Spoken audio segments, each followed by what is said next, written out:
There's a version of Roy Rogers that most people know. The white hat. The Palomino horse. The theme song drifting over the closing credits. The smile that never seemed forced, because, by most accounts, it wasn't. For 12 consecutive years, 12, the Motion Picture Herald ranked Roy Rogers as the #1 money-making Western star in Hollywood. Not one of the top stars. The top star. In a genre that was the dominant form of American popular entertainment for much of the 20th century, one man held the peak position for over a decade. That doesn't happen by accident. That doesn't happen through marketing alone. Something about Roy Rogers connected with ordinary Americans in a way that went deeper than entertainment. But here's what most people, even lifelong fans, never fully understood. The warmth you saw on screen wasn't a performance. It was the surface expression of something much harder one. Something private. Something that only started coming into full view 28 years after he died, when his daughter Mimi finally told the world what had actually shaped this family behind closed doors. When you hear what she confirmed, the legend doesn't shrink. It grows. Because the real Roy Rogers turns out to be more remarkable than the one in the white hat. Roy Rogers was born Leonard Franklin Sly on November 5, 1911, in Cincinnati, Ohio. His family eventually settled in Duck Run, a rural community in southern Ohio, and the picture of his early life is one that would be unrecognizable to anyone who only knew him as Hollywood's polished cowboy hero. He grew up without money, without connections, and without any obvious path toward the kind of life he eventually built. What he had was music, a guitar, an ear, and a father who played and sang and passed that love on to his son the way families in that part of the world pass things on, quietly and practically, without fanfare. When the Great Depression arrived and reshaped the country, Sly moved to California. He picked fruit in the San Joaquin Valley, working alongside other displaced Americans trying to survive an economic catastrophe that had no visible end. In the evenings, when the labor was done, he played guitar. He sang. He discovered something that would define the rest of his life, that music had a particular power during dark times. It didn't solve anything, but it reminded people that something beyond their suffering existed. That discovery wasn't abstract for him. He had lived it in the fields. He knew what it felt like to be exhausted and scared and to have a song cut through all of it. He formed a singing group, initially called the Pioneer Trio, later renamed the Sons of the Pioneers, and their music found an audience. Their recording of Tumbling Tumbleweeds became a genuine hit, and it caught the attention of Republic Pictures. The studio signed him in 1937, gave him a new name, Roy Rogers, borrowing the surname from the beloved American humorist Will Rogers, who had died in a plane crash 2 years earlier, and put him in front of a camera. What happened next was one of the most sustained runs of popularity in entertainment history. From 1943 through 1954, he was ranked the top Western star in America every single year. He and Dale Evans made 88 films together. Roy Rogers' merchandise became a childhood staple. His horse Trigger, his dog Bullet, his Jeep Nellie Bell, these weren't just props. They were characters in a world that American children genuinely inhabited in their imaginations. He was also elected to the Country Music Hall of Fame twice, first in 1980 as a member of the Sons of the Pioneers, and again in 1988 as a solo inductee. Very few people in the history of American music can say that. But none of this, not the fame, not the rankings, not the Hall of Fame plaques, tells you who Roy Rogers actually was. For that, you have to go behind the camera. Behind the closed door of a family home in California. You have to hear what his daughter remembered. You cannot understand Roy Rogers without understanding Dale Evans. They are, by any honest accounting, one of the most remarkable partnerships the entertainment world has ever produced, and what they built together off-screen was more significant than anything they created in front of a camera. Dale Evans was born Frances Octavia Smith on October 31, 1912, in Uvalde, Texas. Her early life was considerably more complicated than her eventual public image suggested. She married young, had a son she initially kept hidden from the public when her career began, and navigated the entertainment industry in an era when the rules for women were narrow and largely unforgiving. She and Rogers first appeared together in the 1944 film The Cowboy and the Senorita. The professional chemistry was immediately evident, not just the romantic kind, but something more substantive. Rogers was the steady, warm, heroic center. Evans brought intelligence, humor, and a musical sensibility that was genuinely formidable. She could hold her own in any scene, any song, any situation. Together they created something greater than either of them produced separately. Roy had been married before. His first wife, Arlene, died in 1946 after complications following the birth of their son Roy Jr., known to the family as Dusty. The loss hit Rogers profoundly. Less than a year later, he and Dale Evans were married, on New Year's Eve, 1947. Some people thought the timing was too soon. Those people were wrong. That marriage lasted more than 50 years, until Roy's death in 1996. In Hollywood, where marriages frequently collapse under the weight of fame and proximity, Roy and Dale were together for half a century. That fact alone tells you something essential about both of them. Their shared Christian faith was central to everything, to their marriage, their public work, and crucially, to how they responded when their private lives were shattered by grief. They appeared with Billy Graham at crusades across the country. They were open about their beliefs at a time when that openness wasn't particularly fashionable. In Hollywood circles, their faith was not a marketing strategy. It was load-bearing. It was what held them upright when circumstances would have flattened anyone else. And the circumstances that tested them were severe. In 1950, Dale Evans gave birth to a baby girl. They named her Robin Elizabeth Rogers. She was the only biological child born of their marriage, Roy and Dale's child, together. Robin was born with Down syndrome. To understand what that meant in 1950, you have to strip away 50 years of medical and cultural progress and go back to what the world actually looked like then. The understanding of Down syndrome, its causes, its full range of expression, the capabilities of people who live with it, was almost non-existent by modern standards. The prevailing medical advice of the era was institutional placement. Doctors routinely counseled parents that children born with Down syndrome were best cared for in facilities, away from family life, away from public view. The cultural attitude matched the medical one. There was profound stigma. Families were advised, often strongly, to keep such children hidden, not as cruelty, but as the accepted wisdom of a society that had not yet reckoned with what disability actually means or what disabled lives are actually worth. Roy Rogers and Dale Evans rejected all of it. At the absolute peak of their fame, Roy was the #1 Western star in America. Their films were being watched by tens of millions of people annually. They refused to hide their daughter. More than that, they insisted that Robin be included in every family publicity photograph. The studio pushed back. The prevailing assumption was that audiences would react negatively to images of a child with a visible disability. Roy and Dale did not accept that assumption. Robin was their daughter. Robin was in the family. Robin was in the photos. Read that slowly and let it land.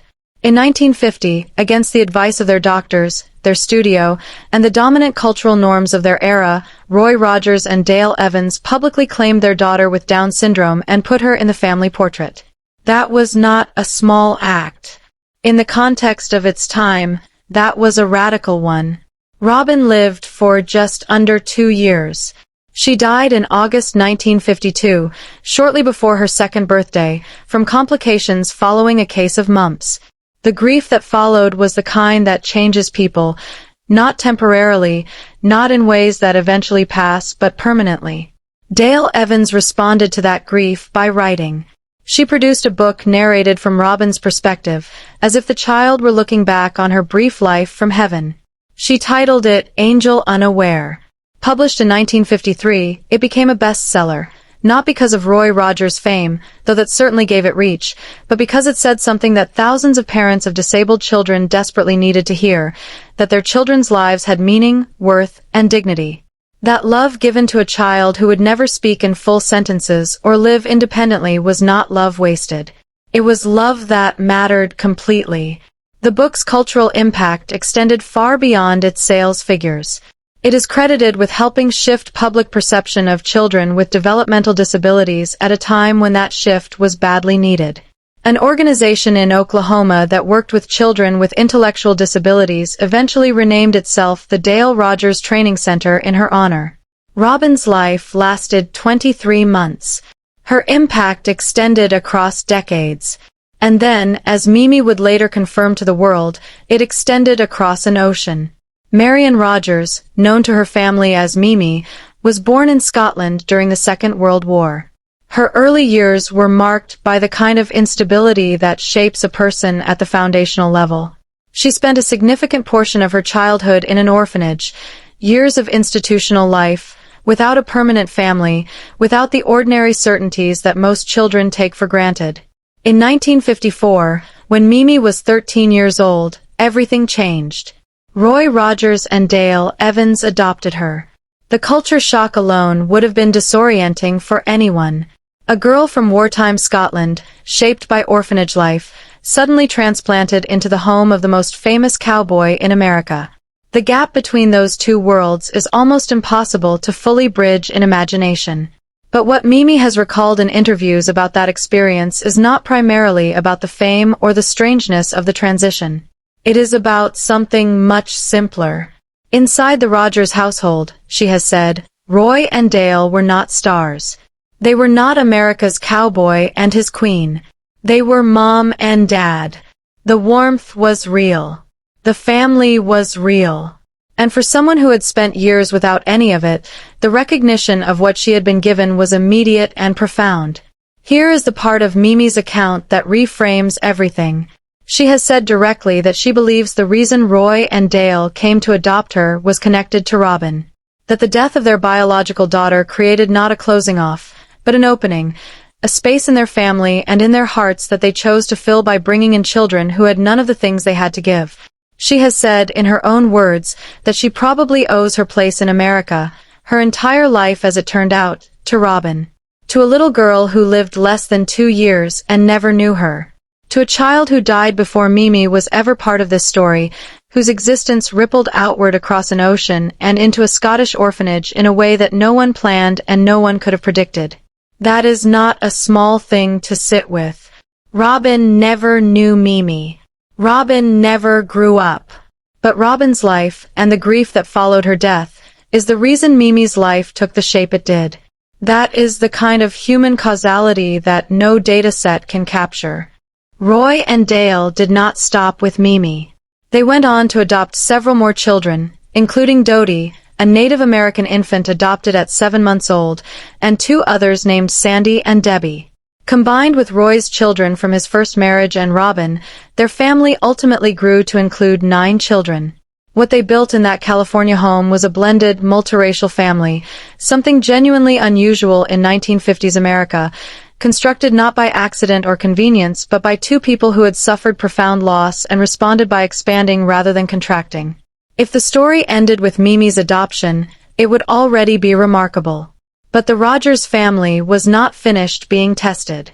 In 1964, their adopted daughter Debbie, 12 years old, was killed in a bus accident while riding with a church group. The following year, their adopted son Sandy, 18 years old and serving in the United States Army in Germany, died after a night of heavy drinking. He was barely an adult.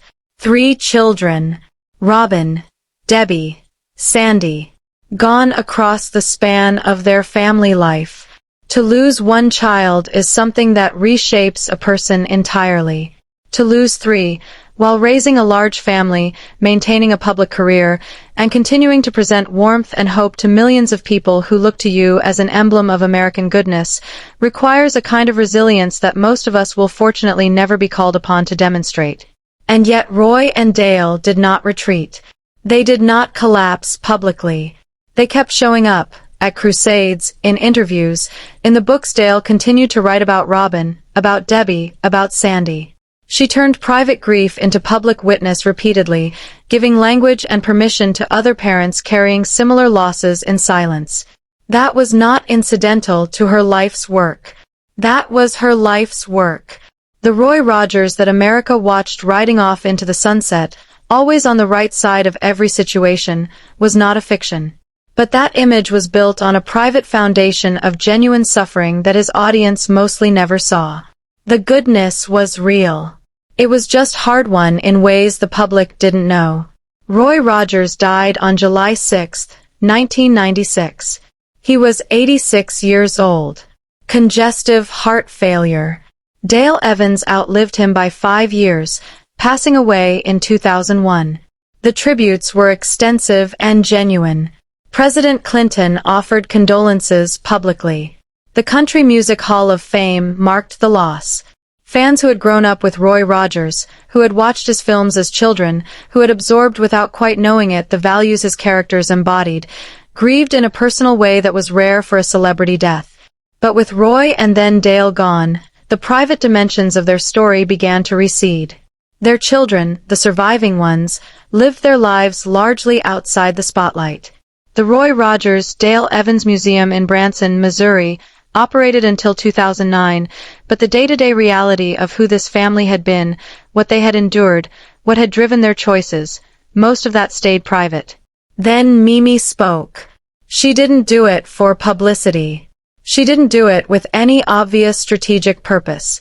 She did it because the story was true, and because the people at the center of it deserved to be remembered not only as icons but as human beings who had lived fully, who had loved and suffered and made choices under pressure that revealed who they actually were.